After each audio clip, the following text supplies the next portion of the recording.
This is part one of the chromatic chord exercise. This is the simplest one. And this whole exercise is actually very simple in principle. It's very hard to put out. And the idea behind this is to get our hands used to the way that these different chord shapes feel, so that there's less of a mental process. When we see a chord symbol, we can just see it and be like, pow, it's this shape.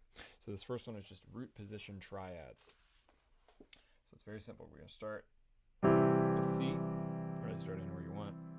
Start with C, and then we're just going to move all of the notes up a half step until we get all the way back up to C. And then here's the kicker. I do actually recommend coming back down. Believe it or not, even if you successfully make it up to the top, it's actually really hard to make it back down, right?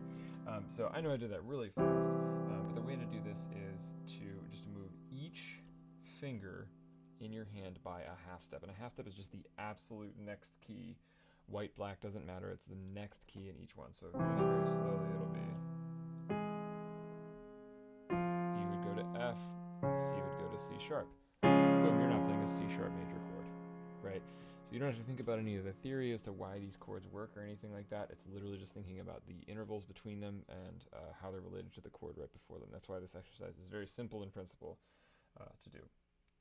Going to the next one, we're going to go, okay, well, G sharp goes up to A, F goes up to F sharp, and C sharp goes up to D. And then you just do that for each one. The first few times you do this, it is probably going to take you forever. I would not recommend doing it with a metronome or any kind of drum beat, because it's just going to take you way too long. You're going to get frustrated. So do it the first few times, really starting to get comfortable with keeping your hands in the mold. I would also suggest trying to keep the same fingers, using the same fingers for each one, but that's different for everybody. Everybody's hand is a little bit different. Once you get comfortable with it, I would absolutely recommend doing it with a metronome or some kind of drum beat that you can find. Slower is better, but just so we're working on keeping a steady beat, rhythm is a very important part of music, obviously. And so, you could have a little thing like this, and just do like 4 beats each, or 2 beats if you're really feeling it or whatever, and you just go 1, 2, 4, maybe you get bored, you can go 1, 2. If you're really bored, you can go like that. You know what I mean? Okay. If you're really bored, do that.